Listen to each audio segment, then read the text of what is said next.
All right, so welcome everyone. This is Jason Trost doing a feature commentary for the film All Superheroes Must Die.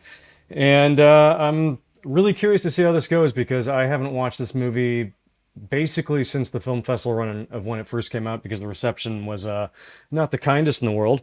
But I'm very curious to see it again and go back and see what I think of it now. All right, so this really long black space here. This is where there used to be a flashback in the script, and we shot it too, of kind of setting up the heroes a little bit more. But in the end, I decided to just start on this blinking red light, the only red light in town, just to kind of show that, like the beacon out in the darkness, the lighthouse sort of deal. Okay, so here I am in the middle of the street here. I remember this was like 3:30 in the morning, and it was our brilliant idea in Fraser Park where we shot this that there would be nobody in town because I had to wake up in an abandoned town with no one in it. And the brilliant idea was if we hit at 3:30, there's going to be nobody there, and we can get away with shooting, and there'll be no problems whatsoever. But boy, were we wrong because I guess up there everyone commutes down to L.A. and they decided that that's the time they would like to commute and drive down to the city. So yeah, we see there's a car that goes by right there. It's a good one. Remember this crosswalk right here is during the shoot. I got pulled over by a Fraser Park cop at one point for apparently I blew an invisible stop sign, and I was in Charge's costume right here. Probably not a night like this, but one of these nights. Pulls me over. I pull out my wallet and I have to give him my ID and everything. And I'm in this getup. And I think my driver's license still said I lived up there, but it wasn't enough for him. He was like, basically, he was like, "Get out of town, city boy." And that was an exciting.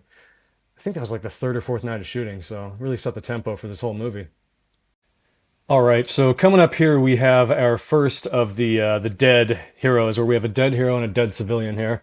I believe one of them is Papa Giorgio, the composer for the movie, and the other one on the right there, the innocent, is Carl Valmassi. Shout out to the FP LWE's little brother, who's also part of the Carl show in the first FP. But yeah, they got iced. They are the first victims of Rickshaw's plan, and here goes nothing, guys. All right, All Superheroes Must Die, which was not the original title for the film. The original title was Versus, and then we gave it to this distributor, and they're like, "There's no way we can sell a movie called Versus," and now it is referred to as All Superheroes Must Die because it begins alphabetically with A, and apparently that means something in VOD. Here we go. We got Lucas Till. Lucas Till. It was very fun having Lucas in this movie. I've been friends with Lucas for, God, I don't even want to count at this point, a lot of years, but we had to shoot this. We had about 2 or 3 weeks to shoot it before he left to England to become an X-Man. And we knew this was going to happen on the shoot, but then he finally got the. I remember it was like we're halfway through shooting, and he's like, "I'm going to England," and we're like, "Oh boy, here we go." Oh, Brian Taylor here. He's a director of Crank One, Crank Two, Ghost Rider Two, the show Happy Now. Very old friend of mine. He decided to come up and do a cameo here for us, or I kind of forced him. He was like, "Yeah, I think he expected something much different." But I will say the wire on his face is his note. He would not come on screen unless he could wrap his face with wire. So that was a Brian Taylor Crank original, and I applaud him for that. It's probably one of the better choices in this entire movie.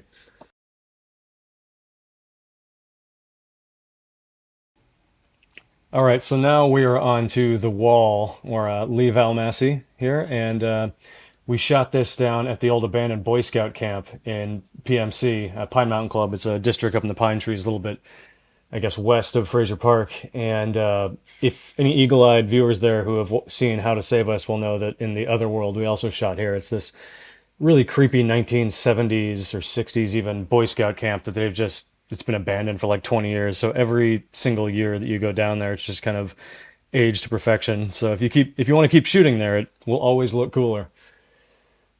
Oh yeah, I want to all this stuff. Like I think there was some blood in the wall you might have just seen there, and some other things. We added nothing to this set. We just rolled in here with a camera. I think we shot this whole scene in about 15 minutes because our light source, because there was no power, was actually that lantern. So we had to get out in a timely fashion. And we did have one battery to hook up this TV because that's not actually a TV. I mean, it is a TV, but the light coming out of it's a little LED light. So I think we had a little battery operated six AA battery LED panel there. But yeah, that was wild.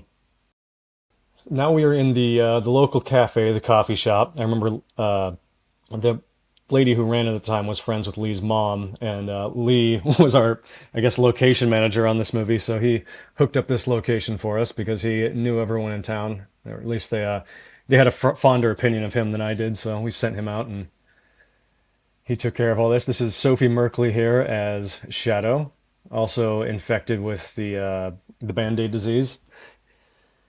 And yeah, I remember this night. God, we did so much. Like we shot this whole movie in 12 days, so like trying to remember which day was which is kind of difficult. But again, we just walked into the set. We didn't add anything to it. The lighting here was already super cool. And that was kind of the deal I knew on this movie. We had so little money, we had to just kind of go places that already looked cool because we did not have the money or the manpower to really build a set. Same thing with this one here. I mean, there was like a crew of four of us, like including the actors at any given time. So it's pretty amazing. Like these TVs were a really big prop. I'm having to like go to a thrift store and buy like 10 different TVs for this movie and then lugging them around from location to location was wild. Here we go. James Remar as Rickshaw.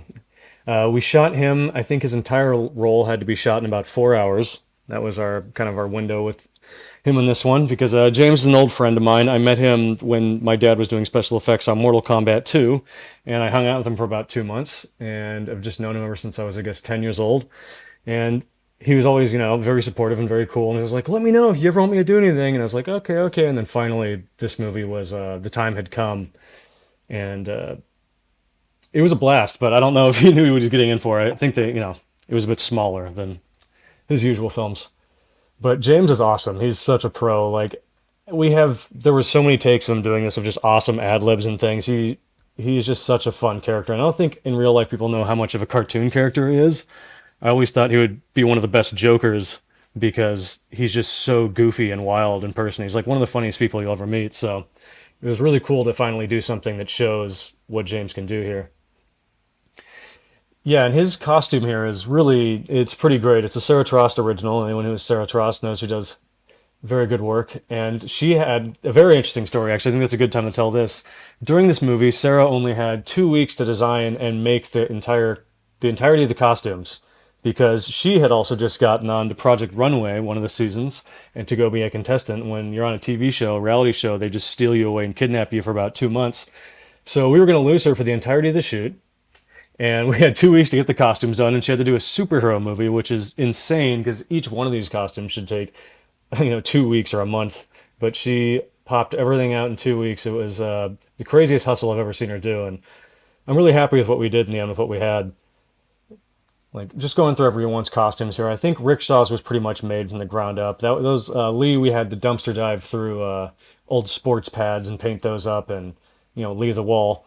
And I think his face mask is actually like this old mask from a short I made called Blood Beast. They're like these mannequin masks, and we broke them up and painted them brown for him. And Lucas and Cutthroat in Charge, we wear wetsuits where they're modified painted wetsuits and like a lot of material added to them and other little whatnots. And Sarah made that mask for me. It's a knockoff of Spider-Man's mask at the end of Spider-Man 1, the Sam Raimi one.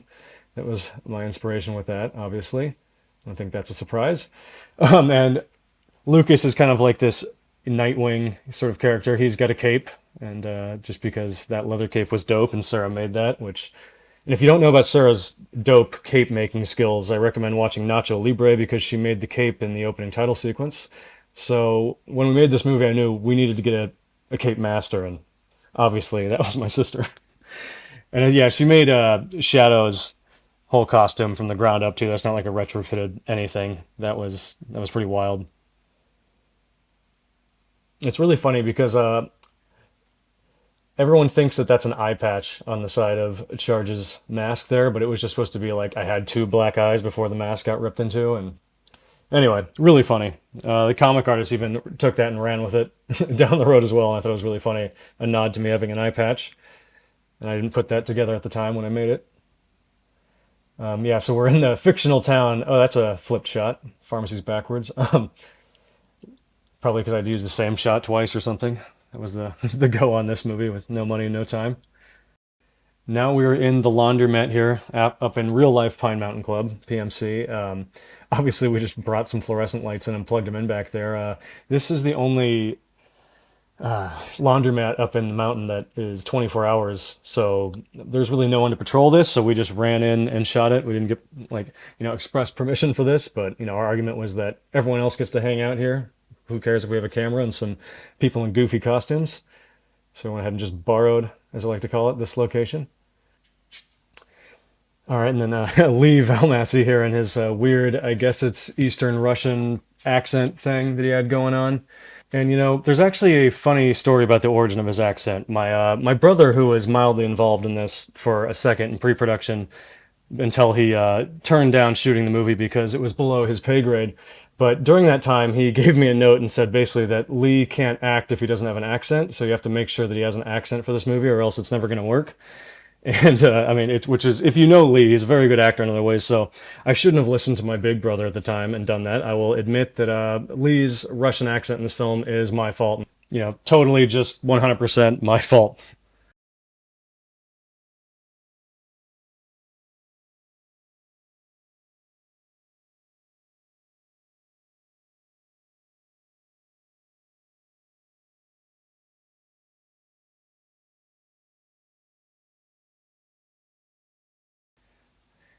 All right, and Rickshaw's back on another TV. And that's a classic Tyler Robinson prop. Tyler Robinson, who is now an Emmy winner, he's the production designer from the FP1. He couldn't join us on this one either because he had jumped on to a bigger, much higher paying gig, as is tradition. And he just to help me out, he had this giant box, or I think it was like two or three tubs, really, of just weapons and bombs and knives and all that. So like all of these sort of props in the movie are just hand-me-downs that he threw us because he wasn't using them at the time, which was such a lifesaver on this movie. Because trying to find those little props when you're doing like 20 other jobs at once is really a nightmare. So it's great when someone's like, "Here's a magic box. It's like Santa Claus's bag. Anything you pull out of it will come out of it." And we were set. So yeah, thanks a lot for that one, Tyler. And now we're back in town. Shadow's shadow. Get it? Anyway, so now we're walking by a hardware store here, which used to be in Fraser Park. And then, boom, we cut magically to a hardware store that used to be in Pine Mountain Club. They've both since been torn down. But my point being, it's the classic low budget trick of, using a different outside location to your inside location.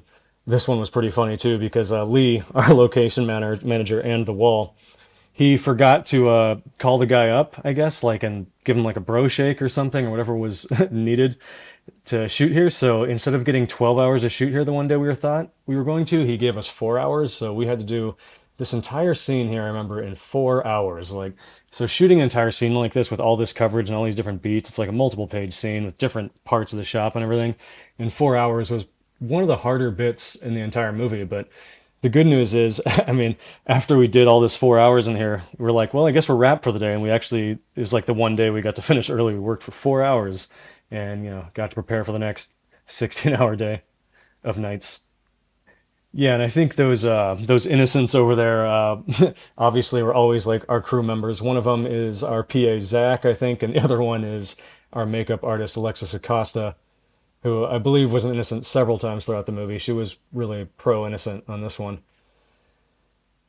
It's so wild. Like, I just remember putting these people in bags and throwing them down there like this and trying to explain to this, good old boy what this movie was about. It was, again, dressed like this because you forget when, like, I'm the director and the producer. I have to, like, go and talk to people like this and try to do, like, sound any way legitimate.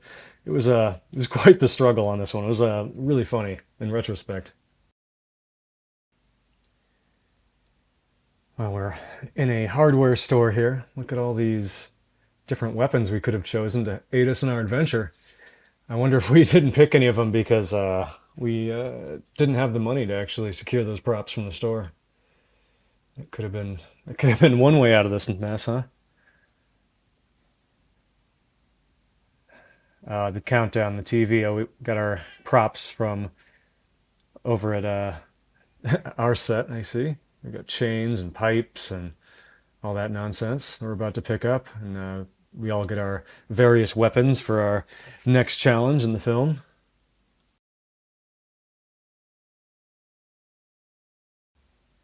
We've got a classic James Remar monologue here, just hamming it out.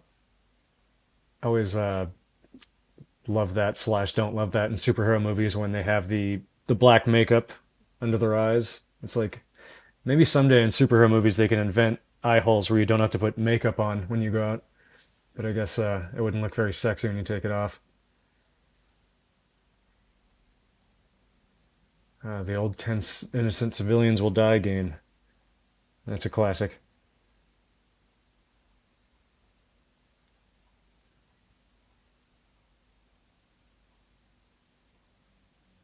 God, I'm still just I'm sorry. I'm having flashbacks of shooting that whole scene in 4 hours. That was madness. All the while behind the scenes, we have to like explain and validate kind of our existence to this pretty hick, upset, you know, hardware store owner that had already been pissed off because he did not get the bro handshake from Lee the day prior. So I'm always trying to just like envision him like off to like the right of frame, just like watching us with his arms folded. He's kind of like the new Grip character in Mandalorian in the background, if you get that joke, in season 2, episode 4. God, it's really weird because this hardware store was actually like underground. You had to like walk down some steps to get to it. It was really strange. I think those are my dad's walkie-talkies, which he's had rolling around with him since like the Mortal Kombat 2 days. They're like these old Vietnam sort of like Cold War radios, and like he's like, yeah, they go 1 or 2 miles, and I'm just like, Dad, get rid of these things. We can get things that can go so much further now. I mean, we have cell phones. What are we doing? He loves those things though. But I will admit they look awesome, and they are heavy as bricks. You could that we could have used that as an alternate weapon in this if we wanted to. Oh yeah, I think my hair is actually dyed like a dark brown in this to try to make me look more like a superhero, I suppose. That was the general note and idea. I believe I dyed my hair. I remember it was like my hair was turning like orange by the end of this, and I had to keep dyeing it brown. It was a really weird thing because my hair is naturally like this weird dark blonde color. And sorry, some of these shakes are reminding me right here that we never actually had like a tripod for the entire movie.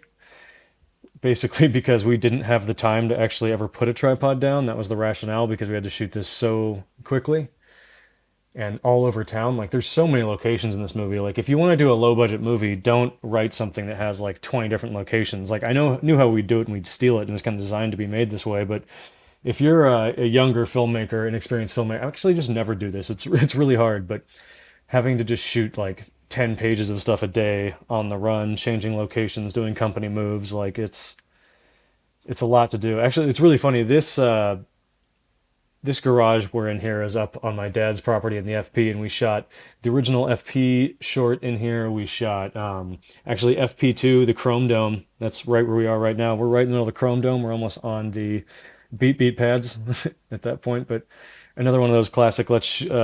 Shoot a do a scene with a flashlight because we want to hide the lack of production design we have. Kind of make it seem a little bit more interesting with nothing was kind of our approach on this one all the way through. Like it was it was crazy. Oh, we have a second flashlight. Man, that's big money. That must have been one of our big days. Oh man, that's we got Mike's Pizza back there. Mike's Pizza, which is my favorite pizza hands down in Fraser Park. If you ever go to visit the town of Pine Mountain or the FP, it's uh it's the best mountain pizza around. I wish I had some of that right now. So we got a scene here with Lee and Sophie, and these ones would always kind of make me laugh because getting these two together is kind of like, I mean, not getting two Black Widows together, they wouldn't fight or anything, but like they definitely like just kind of just had nothing to say to each other in real life. It was really interesting. They kind of had, and that's not something you can anticipate when you write, a movie and then you bring these two people together and you kind of hope that they'll work out and then you get them there and they don't really want anything to do with each other, but they're supposed to have like this love story thing going on. So this was always pretty difficult to navigate. I think that the sign for Joe's Junk up there is just a sign of like, which I think that tin we still have in existence has been in several other of my movies. Yeah, that tin there too. My dad's property. There's just so much tin up there. I mean, we've been like aging that tin for 15 years. There's some more of it in the background, and it keeps making the movies look better and better over time because it looks like we have some dope production design. Yeah. Oh boy, the trampoline death pit. Here we go. Yeah, so I remember building this trampoline death pit sort of thing. Um, God, like the day before or something. It was we had a death pit in the script, and we're like, oh God, we don't have anything for this. So we had a trampoline, we had a bunch of four by fours in the property, and I guess there was some chain link fence that my dad had. So we just pulled out a screw gun and right before we shot that day or that night because we'd prep during the day and shoot at night. We went for it, and oh yeah, that's actually effects fuse of some kind. It's like real fuse. My dad gave us this, and it burns out, and like it's actually really hard to silence the fuse, so to speak. Like you can't snuff it out just by putting your hands on it or anything. Like you literally have to chop an end of it somehow, and that stuff's really thick and hard to cut. So, as kind of silly and wonky as the logic is in this scene of like why can't he like cut the fuse? If you've ever actually tried to cut a fuse yourself, which I have on this set, it's actually much harder than you would think in real life. Here we go. We've got Nick Principe as Sledge Saw. Any FP fans? He is BLT. And yeah, his whole costume idea was sort of a strong man sort of thing. Like, if all the different competitors in this with Rickshaw's whole vibe is that he was kind of the leader of a circus. That was kind of the vibe of all his villains. So you'll see like the strong man, and then here you'll see Manpower coming up with Sean Whalen, who is kind of like the Uncle Sam, or Sean Whalen would call himself on set Uncle Slam, which was a much better name than Manpower, and we should have just went with that. But unfortunately, we'd already shot scenes that we called him Manpower, so that that was out. Classic Sean, always coming up with better ideas on the day than anyone else. Now we're here in the junkyard, which it's just how many tractors and car pieces and tires and whatever can we kind of just throw around on my dad's property. Like there's so many reused set dressing pieces from the FP movies and everything else here. And that flamethrower is one that's actually my dad has had around since the movie Rushmore. And that flamethrower also in the exact same location pretty much is in Wet and Reckless. And we'll talk more about that in the Wet and Reckless commentary. Um, okay, here we go. We have the fight scene on the trampoline, which, it's a classic backyard wrestling match. That's my dad's special effects trailer back there in the background, which has so much equipment on it. It's quite absurd. Our fluorescent lights are back. Yeah, this is funny. Yeah, Nick and I really just choreographed this on the day. So sometimes just as we were shooting it. So luckily, Nick is he's actually a very physical actor. He does a lot of stunts as well as acting. So doing the action scenes with Nick was actually a lot of fun because he's really capable. And whenever I'm usually worried about actors getting hurt and things, and Nick's always like, "No, dude, more, more," which is awesome because Nick and I can always have a lot of fun doing stuff like that. Wow, this PA killing it. It's a great innocent. Oh yeah, so I remember the song in this scene. I think is actually one of my first songs that I composed as the Moon Vampires because I had some issues with the composer in this movie because he had about a year to compose music and only came up with about 20 minutes of music, and which was a similar issue I had in the first FP film. It took him about 2 years to score that, and we had to like give him fake deadlines and things, saying like, "Dude, we need the music." Anyway, that's neither here nor there. But on this one, he only came up with 20 minutes of music, so throughout the movie, if you keep hearing songs like replayed throughout, it's because I'm basically going in and post and re-editing them and trying to make them sound as different as possible to kind of flesh out your 80-minute movie with 20 minutes of music. So this is one of the couple times I had to jump in here and actually make a song because nothing that he gave me could really score the scene. Ah, there we go. The old pickaxe chopping the fuse routine. Yeah, oh yeah, these work lights that are shooting them. You'll see those in a lot of our scenes because we didn't have a lighting package in this movie because we had no money. So we went to Home Depot and bought a couple sets of like, $50, $80 work lights just because they'd blast light on everything. And they went ahead and lit our entire movie. All right, and here we're prepping for our first dust explosion of the movie, which is it's an air mortar, and there's something I've been using since I was a kid in high school because my dad's a special effects guy. So I would have to rig these whole air mortars up in costume, call action, step into frame, and then jump away from the my own thing that I was basically operating. It's one of my crazier, I guess one man band things I've ever done. And we've got those Duraflame logs down there that are just, they're these little logs that you put in your fire, but in effects you use them on the ground because they kind of just burn for hours and they're really safe, and you just throw them in the dirt and it looks like there was just an explosion. Those work lights really putting in some work there. Looks like we got a smoker going on in the background here. That was the good thing about filming up at my dad's house. We have, a lot of special effects tools that are pretty easy to just toss into frame. And I guess luckily I also know how to use those because I've been on sets with my dad since I was a kid, which definitely helps for effects in these movies.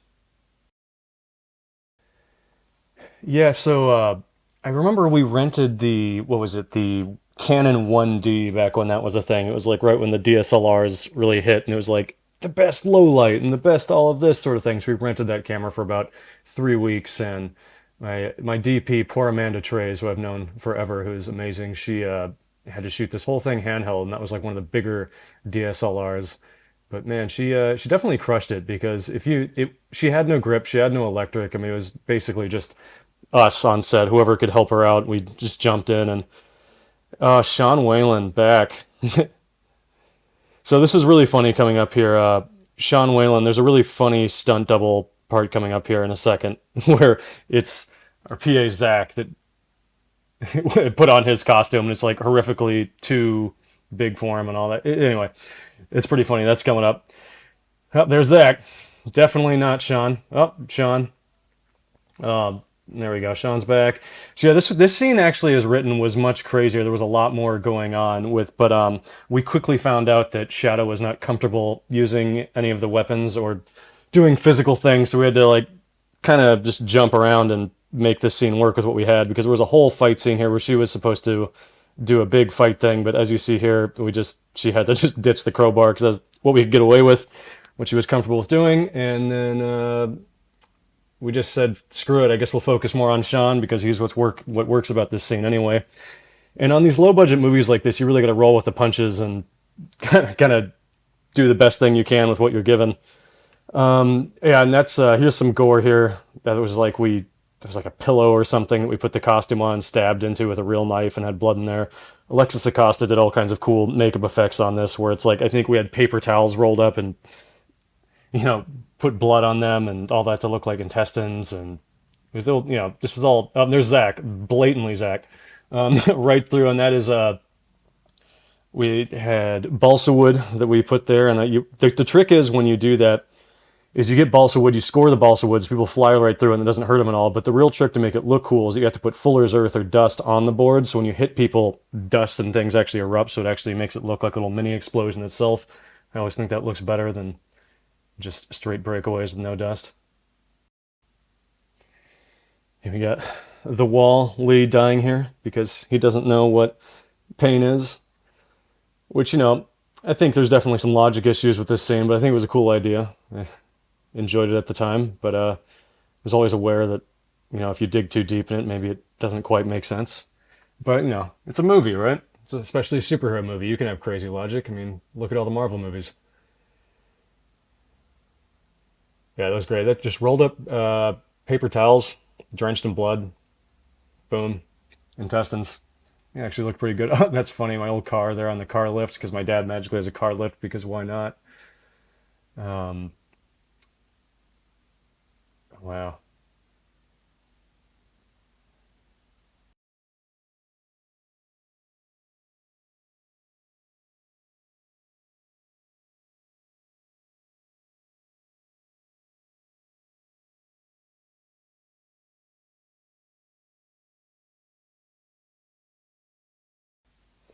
I love this. Lucas just comes out of this, really dirty garage, or, anyone from the FPL knows the foundation, with a just sparkling clean white towel. I guess that's all we had at the moment. There's all these things where it's like when you're making a movie by yourself and you have no like production design team or props people or anything, and you're like, oh shit, we thought about everything but this towel. What do we have? And then that's what we had. And you're like, well, let's dirty it up. And then no, that's someone's towel, and you can't dirty it up because so it's like, so do I shoot the scene with this clean towel, or do we just not shoot the scene because we have nothing? And there's these little sacrifices you have to make on these tiny movies all the time, and it's really funny watching it in retrospect and being like, I feel like in all these scenes, like the majority of the time we really killed it with what we had, and like I can't stress enough how it's literally just four kids making a movie here.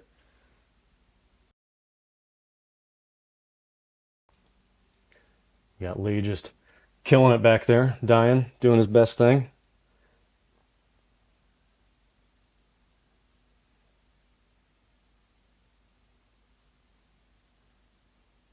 Yeah.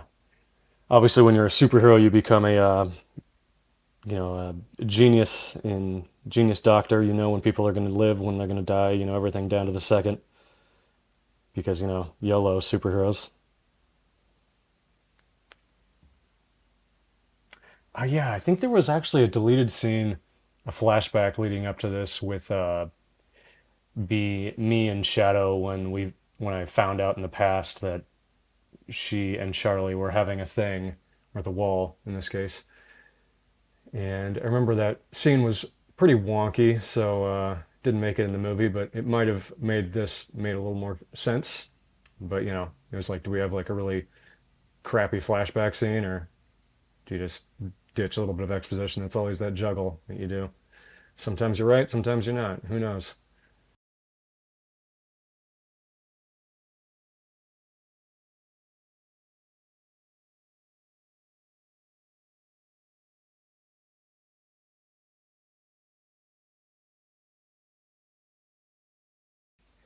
Wow, how many work lights are in the scene? I think that's funny. I think we actually only had about three work lights, and by the end we had like one that was still working.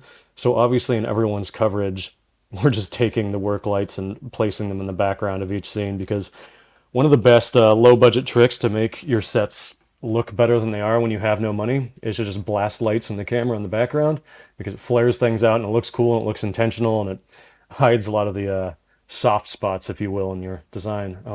These burlap sack guys, they're great. I mean, actually, no, I think I'm one of those. Maybe Lucas too. There were a couple scenes where we had to jump in there and be these guys. So dust explosion number two. We got more little fires going there. Yeah, and this, you throw some of that dust on yourself that Fuller's Earth I was talking about, and you pad yourself, and it comes off. It's super cool stuff for this, and always good to have in your filmmaking tool bucket, if you will. That Duraflame logs, smoke machine. Oh, work lights are back. It's great. God, I remember these costumes. Like, I think we had two apiece. We had like a stunt version and the regular version because both Lucas and I had to get like stabbed and shot and other things. So like we had to have like the version after the stab and the version before the stab and before the shoot and after the shoot. These things got rank and crazy. I remember because they're wetsuits too, because they don't have like anywhere to go to the bathroom. So the main reason we had underwear like superheroes have on there is to hide the fact that we had to cut a hole in our superhero costumes so that we could pee, because it was such an elaborate thing taking these suits off. And because they're wetsuits, they actually like stick to your body, and it's really hard. You have to like peel them off yourself at the end.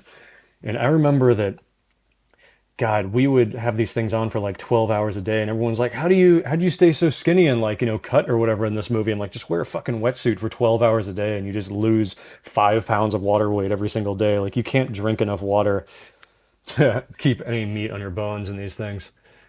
And man, yeah, we'd have to like wash them with God, I remember we'd like turn them inside out on the weekends and just spray them down with a hose and hope for the best and just like put like dish soap in there or whatever we had. Like it was and just spray them with like Axe Effect or oh man, it was a that's a blast from the past right there, if you know what I mean.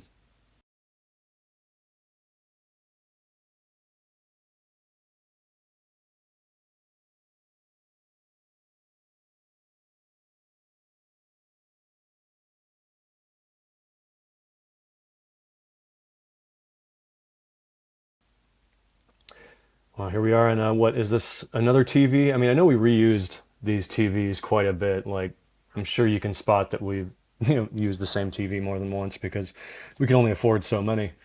Oh, the here's the triangulation system here at the beginning. I know a lot of people were upset with this, saying this is bullshit, but this is actually real. Like, there's a briefcase broadcast system that actually does this. Like, if you look into it, I mean, I think it's only like used in like the Middle East and like old Cold War spy shit. But this technology actually does exist, and if you triangulate it like this, it actually would be possible. You can look it up. As stupid as it may seem, I thought it was like, oh, that seems comic booky. Why not? But I know some people question its validity, but it actually is something that you could basically do. Maybe you wouldn't do it with like a Sharpie and like on a piece of printed paper, but it's sound enough. Yeah, well, I just love Remar. He just he has so much fun with this, which is great. And he was awesome. He just like showed up, knocked it out of the park, didn't complain too much or really at all. He just kind of told us how much cooler the Warriors was the whole time, and then he was on his merry way. I remember we had this elaborate plan with the light behind him coming there. We were gonna like take a 2x4 and like wipe it across like a fan was going by back there for some cool sound design and things, but we quickly found out we didn't have enough hands on set to perform that operation because that would have required 4 people instead of 3 that day. So that was that.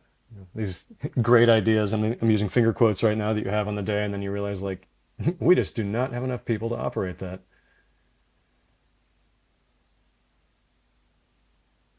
Oh yeah, the teddy bear stuff with a knife, that was a good touch. Pomeranian mug, classic.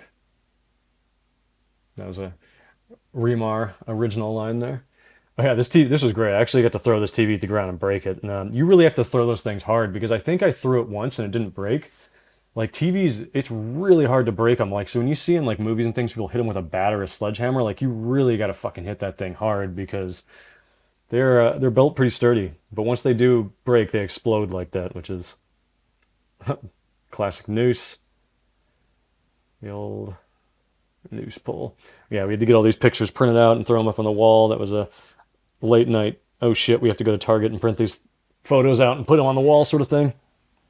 Oh wow, yeah. So we shot this at Tom Sullivan's house, Lucas's manager, and Lucas as the producer, strong armed his manager into letting us bring a couple of friends over and shooting this weird little magical party scene. That's actually Tony Aller in the background. If anyone knows the band MKTO, he is quite the teen music star. He was also like a huge Nickelodeon kid. I lived with Tony for God, probably a year. Like I can't get started on Tony. I'll tell you if you want to know more about Tony, I'll come back on Wet and Reckless and we'll talk all about Tony.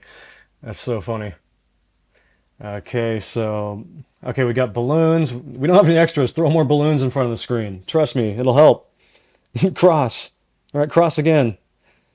Yeah, I think there's like 3 people in the house right now, maybe trying to make it look like a house party where anything at all is happening. Oh boy, well, I'm gonna go refill my drink. I'll be right back. Hold on, guys.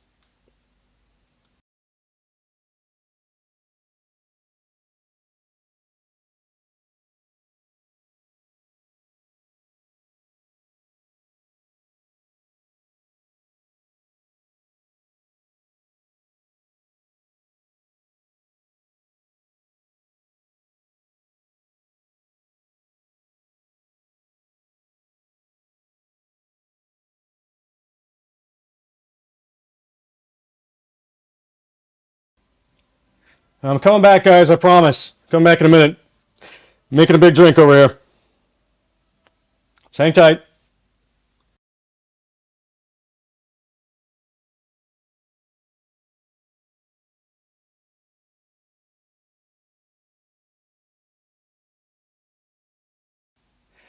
Oh, okay, guys, I'm back. I got my drink. Just poured myself a nice fine whiskey for the I guess back half of this movie. What I miss? Yeah. I guess we're in a bedroom here. I think this is actually Lucas's aunt's bedroom, which is really funny to me. If anyone knows Shirley Till, she's pretty much just the sweetest angel on the planet. So the fact that we did this scene in there was a bit tense. Black and white must be in a flashback. Use black and white; it makes you look like you have more money. That was the theory in these, because we didn't have any money to really do any production design whatsoever. Oh yeah, she just turned invisible, hence the sound cue.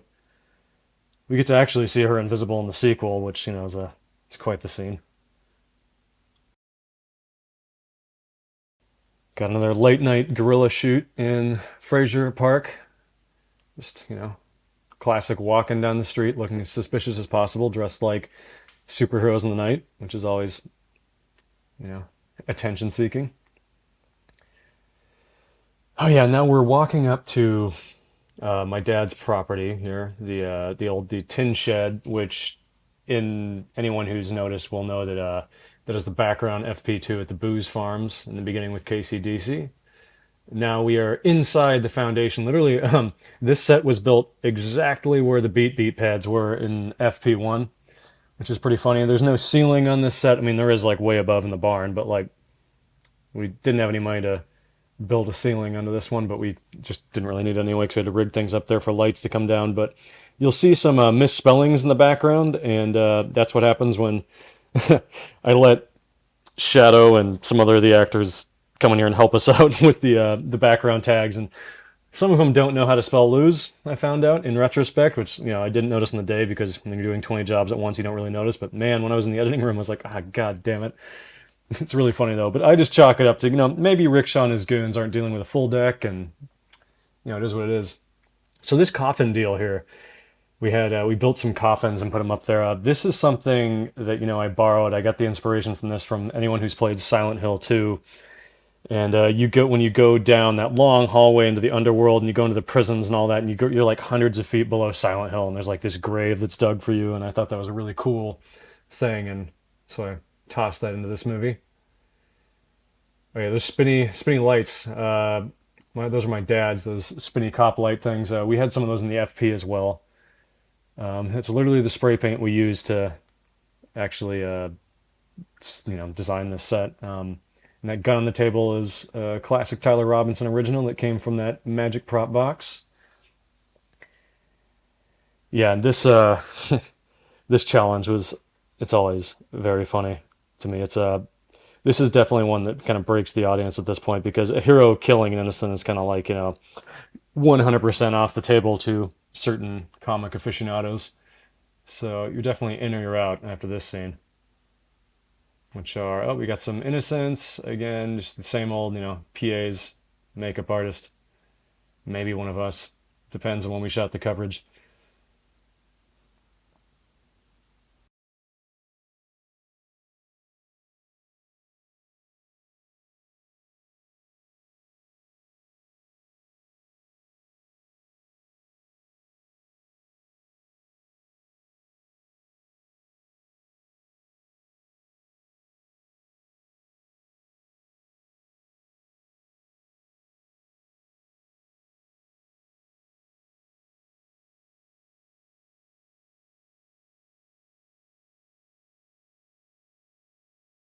Yeah, and all these TVs I had to burn in the graphics in post because we didn't have any of that stuff ready at the time, and most of these TVs didn't work anyway, so it wasn't even really an option to cut it beforehand and put it on there.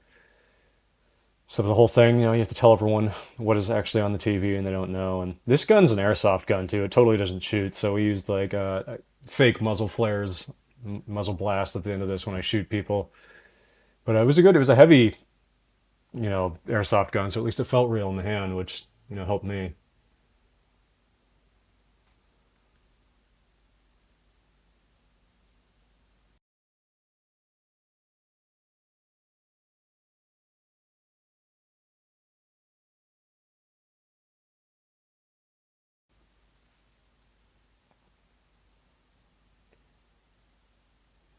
And half of your audience just walked out of the theater. There you go.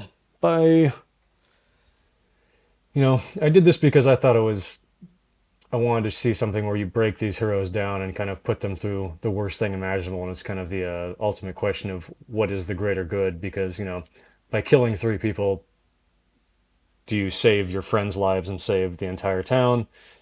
He's obviously not dealing with the full deck either, considering all the trauma and things he's been through in this. And I wanted to throw like a layer of depth to heroes that I didn't usually see in movies. And sometimes people aren't ready to see that because it's a very hard choice to make, and I honestly don't know what I would do in that scenario either. So I'd like to think I wouldn't do that, but you never know. Classic Remar.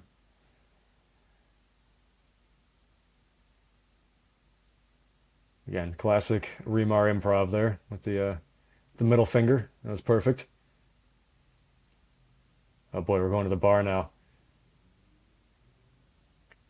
Plywood door, check. Going out into a void of nothing. We have nothing back there, so just turn off all the lights back there and blast the light our way to hide whatever isn't there. This is actually shot like just inches away from where Rickshaw, we go up the stairs to get him, and the other half of that barn is where I like beat up the stuffed animals at night, and Rickshaw's just upstairs of that, and now we're back to a tin shed, pretending like that's where that was shot. Yeah, I remember shooting this was really difficult too because we shot in summer, so we only had, what was it, about 8 hours of night at that point. So like you really had to, we were like prepping for hours beforehand and then wrapping out hours again when it got light. So it's like you only have 8 hours of go time, but you have all this prep time around.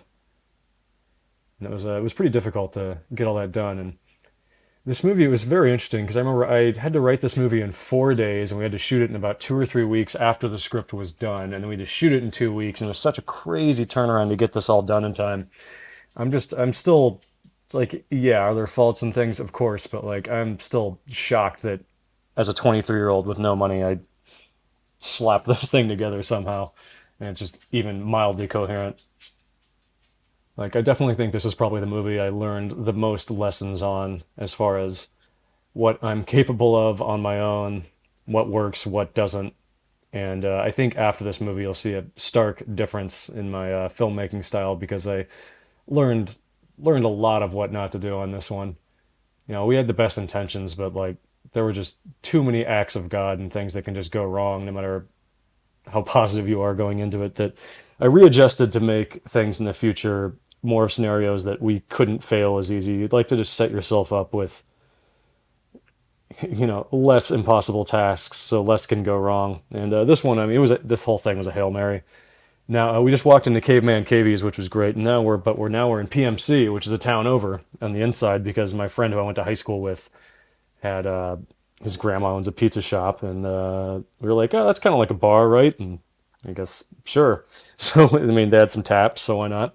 And went in there to shoot this scene. So we have both a prop gun and that shotgun. I actually bought at Big Five for this movie because I wanted the double barrel shotgun. Like I have video somewhere of me actually firing the double shotgun with like two 12 gauge rounds in it for real outside to test that thing at the end with a rickshaw, and I feel like I almost broke my finger. There's a video and like Lucas was shooting it, and the kick was fucking insane, blowing back my arm like that, and it was like whoa. And that's why with blanks they have a much smaller kick. But man, I do not suggest firing two 12 gauge rounds at once with both triggers on a shotgun like that. Like that was gnarly. Oh wow! So we got Cutthroat's sister here. We had to make these curtains and things here. We get like a shower rack there, and like there's some black visqueen back there, and everything that you have in your I have no money production design kit. That's just like in the back of your truck that you're driving around with. And by truck I mean like four-door sedan or something. And I think the clock on her, like, oh, let's see this again. Is that the same exact clock that's on Rickshaw's desk? I'm curious because that seems like something we would have done. When we cut back to her, I'll give you a final answer for that. Because it's not like we had multiple TNT clocks lying around on this set. I think we only had about like those are all painter suits from Home Depot that the Innocents in because they were like $1 or $2 a piece, and we had no money to because we had to paint. There's different numbers painted on each one to like kind of signify which number each citizen is or civilian, as you will. And so we had to print a bunch of those out. But like we had like okay, we have $50, but we need like 50 innocent costumes, so we got painter suits, and that was that. I'm just really curious about this clock back there. All right, we'll get into that in a minute. So the fight here. This is another classic. I would actually write the choreography into my scripts a lot and see if it, you know, panned out because it's something I used to do a lot when we were in high school making high school movies. I love choreographing fights, but the majority of this really kind of evolved and happened on the day. And again, Lucas is an awesome physical actor as well, so you can really go hard with Lucas, and I think that is the same clock. Anyway, you can really go hard with Lucas and beat each other up and do cool stuff. I think this is probably the best physical thing in the movie because Lucas and I are very comfortable fucking each other up. So this one really came out pretty well, I think.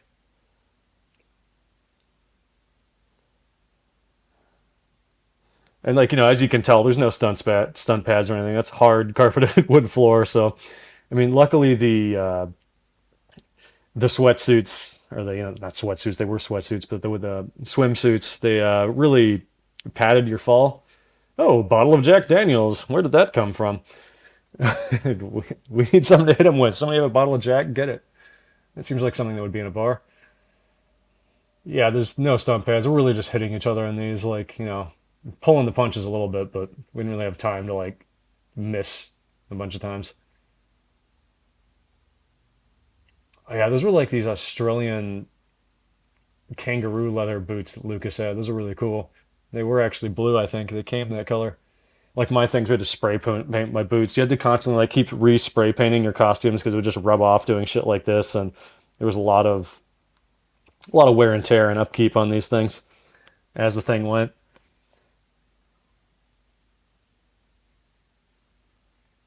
Cape is off. I wonder why he's called Cutthroat. Maybe he's fast and good with knives? Sure. Sounds good.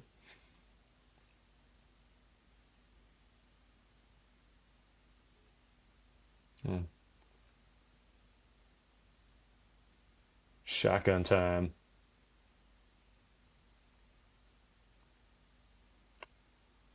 I mean, if he was like, a slightly better aim, this movie would have ended much differently, huh? Bam, right in the heart. That that chest wound that Alexis did was awesome. I always loved that in this. It's like it's gnarly too. Like I couldn't imagine like surviving the rest of the night with just this gaping, 100 stitch wound on my chest, but somehow charge pushes on.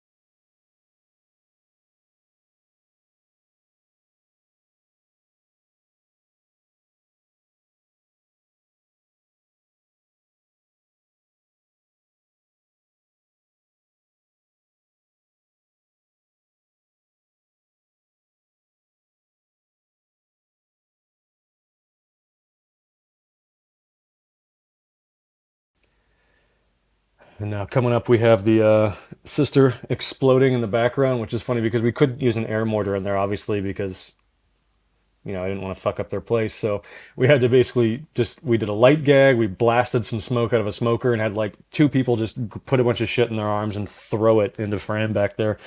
And we're like, it's soft. It's in the background. It'll play. Put a sound effect in there, and I think it worked well enough for what we had in that moment. Would I have liked to actually do a real explosion back there? Sure, but it required a lot more money and time than we had.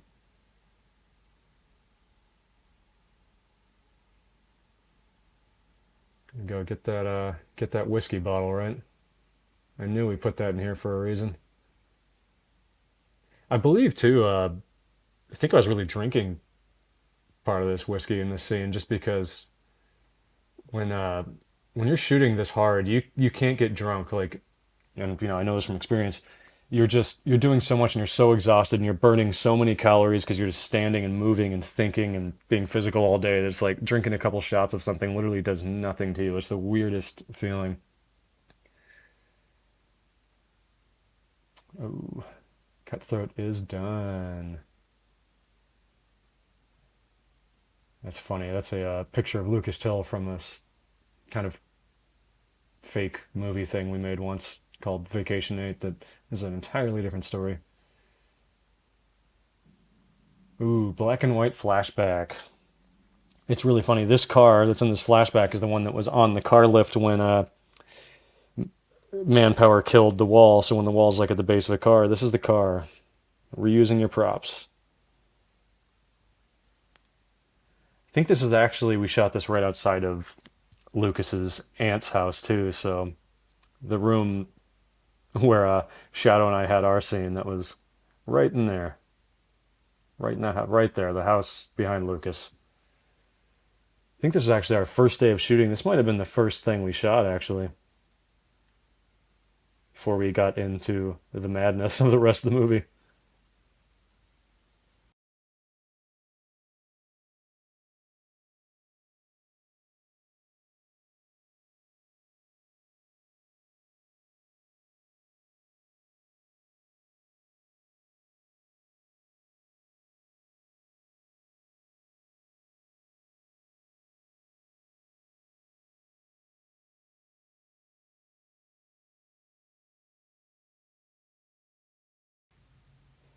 I love this. I love that Rickshaw is just watching, patiently twiddling his thumbs, like he's watching a soap opera.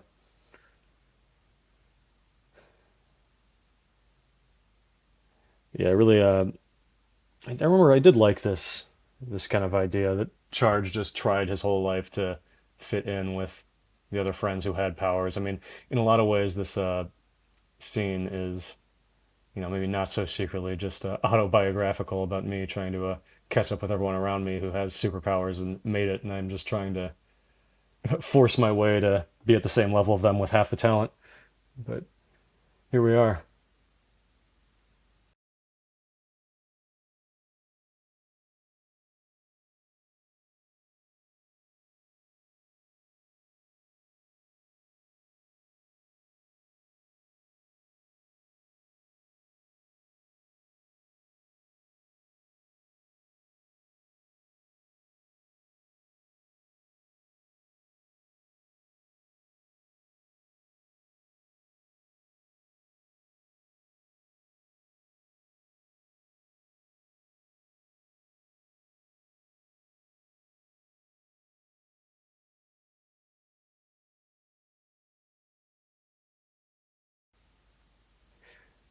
Yeah, that I think that might actually be the TV that I threw at the ground in the scene before this. So I guess that shows us where we're at in the shooting schedule.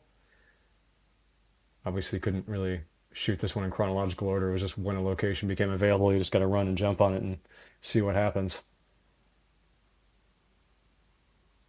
I think, yeah, we shot this entire sequence in one night, like because that's all we had. Like the fight scene, this scene, the scenes leading up to it, like so crazy. We probably shot other stuff too because we would generally, because it would take us like half an hour to drive out to the location, we'd stop and get in costumes. Like, oh, let's run out and get some things on the street. Or like, oh, it's 3 in the morning. Let's have Charge waking up. Like, I might have shot that like one of these nights after this shoot. Like, it was such a crazy schedule. Like, when you think about shooting something in 12 days like that, it's out of control.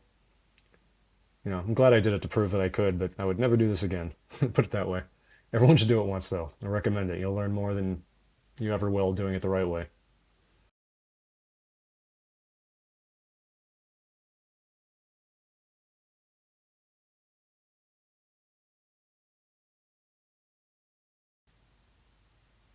Oh, when that thing fell out of the sky, and that's referencing the man that fell out of the sky into the meteor, the comet, that whole incident in the second movie, which we delve into a little bit more. Unfortunately, I didn't get to explain who that man in the comet was because we never made a third movie, but that was kind of the big backstory about what all of this was about in general. And, if I ever were to, be held at gunpoint and forced to make a third movie for some reason, I would delve into that mystery a bit more. But, alas, who knows? We'll see. I said I'd never make a second one. I did, so you never know what's going to happen.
That little moment with Remar touching the finger like that. He did that completely unrelated to that scene, but I remember when I was editing this and I saw her touch me like that, and I was like, oh, it's such a missed opportunity if we don't do that. That's so weird and creepy. Oh, Cutthroat is dead. Or is he? Again, as you'll see after the credits in this movie, he wakes up, and it's something we never really got to go into because, and I'll talk more about this in the second one, but he was supposed to be the main villain in the second one, but that didn't happen for a lot of reasons, and then I was like, well, we'll save him for the third one, and that also didn't happen. Oh yeah, so we were just outside of an antique store, and now we are in the upstairs of the barn, my dad's barn, like upstairs of the foundation. This is actually right behind those cabinets over there is Rickshaw's set for Rickshaw's lair. And this was just kind of like taking all the junk around the property and making a thrift store out of it as best we could. Because it was one location we couldn't get. We tried to go around to like thrift stores or antique shops in town, and no one was really into the cut of our jib on this. So, especially because we had to do a squib and I had to get shot. So it was really hard explaining to people that how that was going to happen.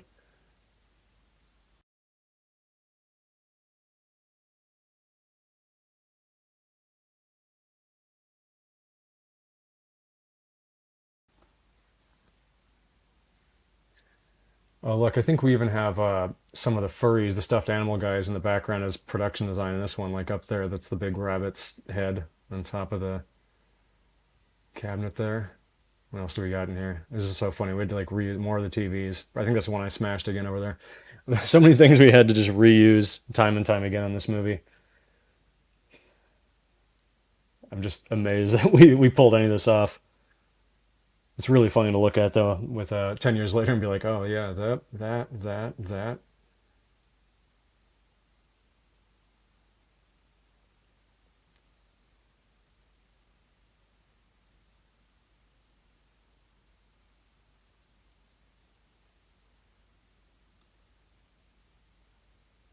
Man, if she could turn invisible, it would have made this ending a whole lot easier.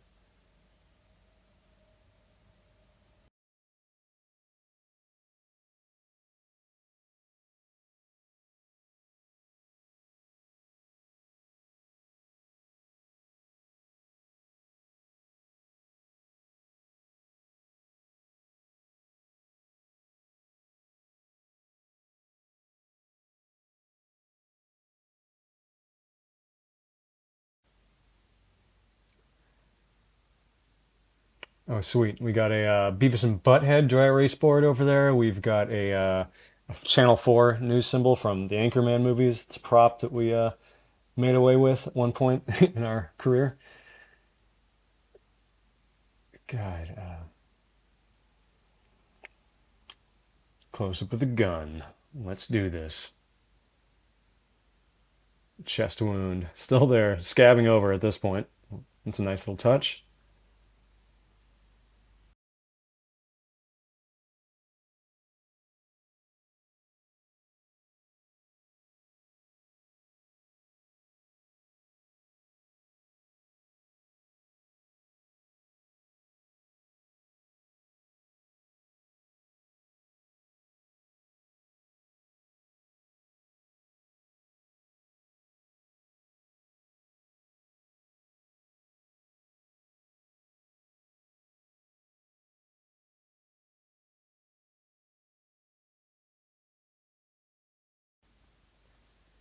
And prepare to get shot by a squib. Yeah, so I'd have the stunt costume. We only had one take at this because we only had one stunt costume to do this too. Because a squib is literally a little explosive on your chest that blows a hole in your clothes, whatever you're wearing. And if you haven't done a squib before, I recommend it. It's a nice, like, it's kind of like getting punched in the chest. It's pretty fun. Since my dad's an effects guy, I've done several of those. We got him down to do this, and I remember we had to shoot it. We had to try to get to that point before he went to bed because he was like, if he went to bed, it's all bets are off. So we had to do it by like 11 p.m. because there's no waking him up once he's once he's asleep. So we had to get him to walk all the way down to the barn, which is about a 2 minute walk from the house, and it was almost his bedtime. But he killed it. Thanks a lot, Dad. Ooh, he's dead, or so you think.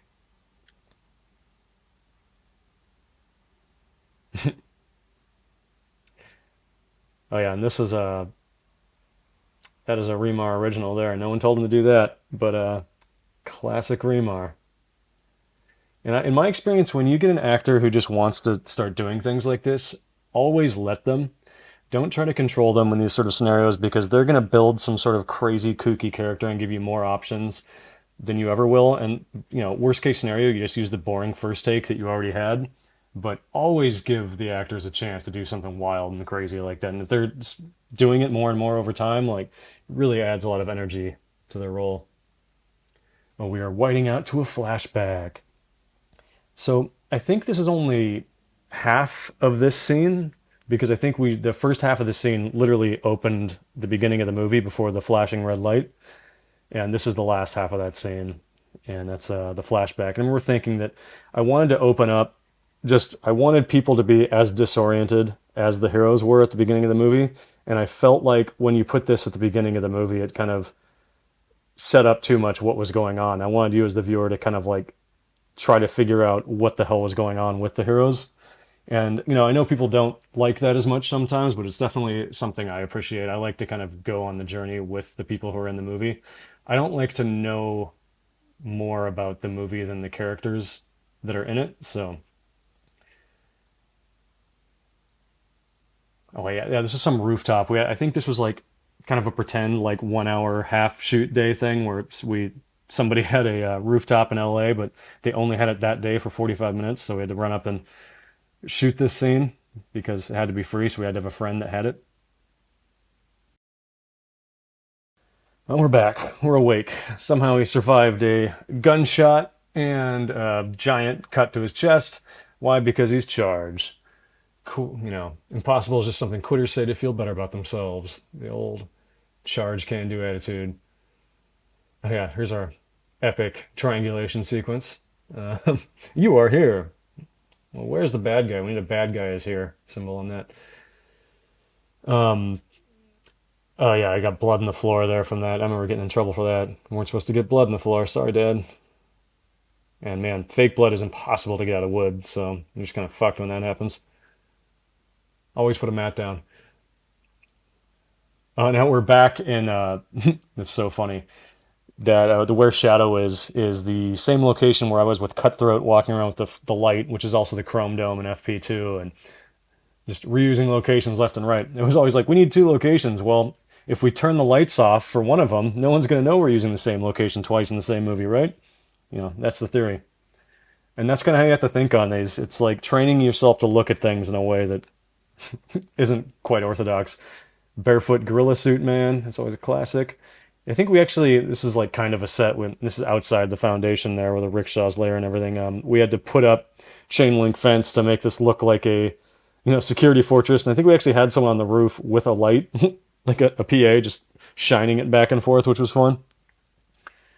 That was a fun little setup. Now these grenades are prop grenades, and I think if you look closely enough, you notice that like they're depinned or whatever. So like the explosive's been taken out in the bottom, and we didn't hide that as well as perhaps we could have.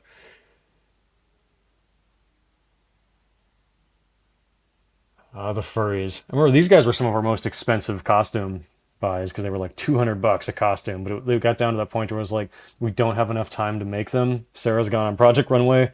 It's worth it to just buy them and have it finished and done and not have to deal with it. It was that constant budget, struggle you do back and forth, which is more important, time or money. And it's always back and forth, spending money to save time and spending time to save money. Yeah, and that last shot when I smacked that furry, the tiger or whatever, you can tell that the light is coming up. Like sometimes you can get away with shooting it. Sometimes we'd be able to shoot until 6 a.m. when the light was coming up, but then when there's like windows in the background or like you try to like aim away from the sky as much as possible and keep shooting to see if you can get away with it. Oh man, more blood. Blood's also hard to get out of concrete. I think that was a pain in the ass getting that out. Oh, here goes nothing.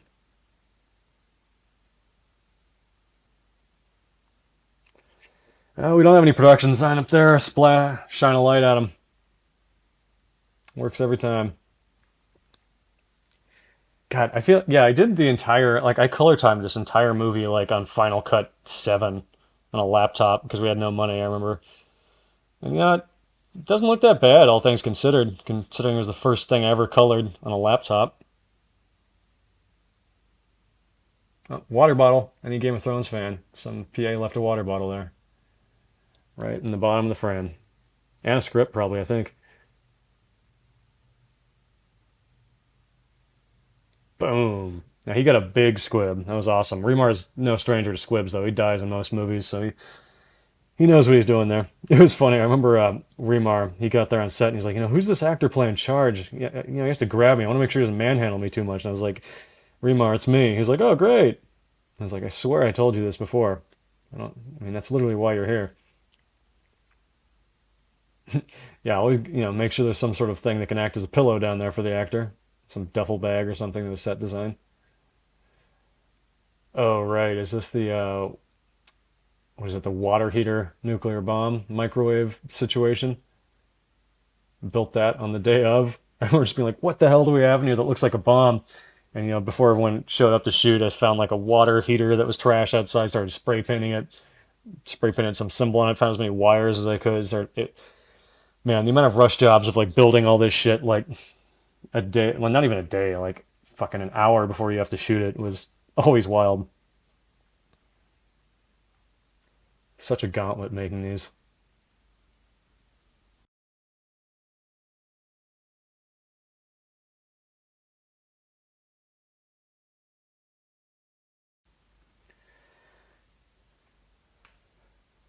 Yeah, it's crazy. I mean, I remember having to like remember to get all of these security cam angles for all the different shots to like kind of link and tie everything together from Rickshaw's point of view was a challenge because sometimes like I mean I think that might have been the only time I don't think we actually used a tripod. I think we would just take the camera and like because it was so small as a DSLR and like just kind of tie it or duct tape it to a wall or whatever the hell we could find or just have somebody tall hold it up with their hands and hope for the best. Like it was, it was always, it was ridiculous. But oh, we got the fan trick. See that back there? We finally someone got the two by four. Must have been a short day. We must have had more hands on deck. That's funny.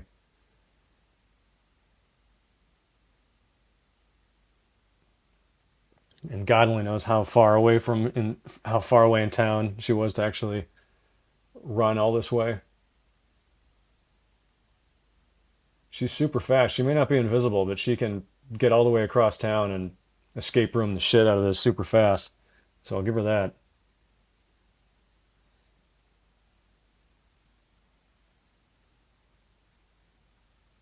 Great. We got some Batman voice coming out there. That's what always happens when you get tired. Just resort to Batman. Oh, it's funny that I was so lucky with that shot with Lee there, or with the wall. Like that security shot, we had like two frames maybe where we left the frame after walking out of it because we forgot to get that shot. So in post, I just got to kind of freeze frame that and use it for a second, which really saved my ass there. There's a lot of times that you'll save your ass in shooting things with like at the beginning and end of take. Or at the end of a take, I always say just roll a little bit before and after the take. Always, like if there's any rule you can tell your DP, like just make sure that they don't hit cut on action, like with the camera, because there's so many times you can save your ass with just that last few frames of a shot, especially when you're shooting these movies. You also get some of your best reaction shots from actors if you're actually rolling and don't tell them. So I mean, that's another trick that I'm sure we used on this one a few times. And she got there quick. It took Charge way longer. But I guess I did clear out all of the pinchmen, the bad guys. Oh, that's actually a boar head over there. I think it's like my brother's boar head. Threw that up on the wall. My brother has a whole series of heads. That's an entirely different story.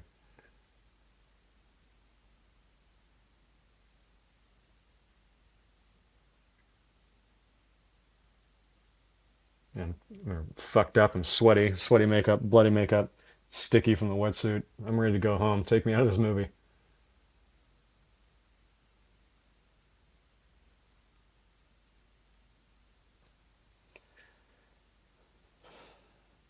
I mean, I guess spoiler alert, we escaped, as you'll find out in All Superheroes Must Die too.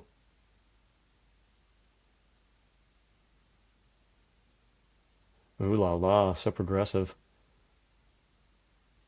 I mean, I remember the original idea for the ending, but there were just a lot of pain in the asses that made it to where we couldn't do this. The original idea was that Shadow would be actually be the one that goes to the end and saves the day and shoots down Rickshaw and all that, and then Charge would kind of come and do so. It just didn't work out. It didn't. It was a cool idea, but it just didn't make the cut for a lot of reasons. Oh, all superheroes must die. The end. Or is it? All right. Well, thanks a lot, guys, for joining in and listening to me ramble on about 10-year-old memories about the. I mean, nightmare is the wrong word, but it was just a epic learning experience of a movie. I mean, I love a lot of people involved with this, but it was just, man, definitely leveled up a lot on this one. It's a big grinding mission. All right, so take it easy. Thanks for coming. Enjoy the credits. Lates. Oh, and P.S. Hang around until after the credits if you want to see the cutthroat scene that I mentioned earlier. All right, peace.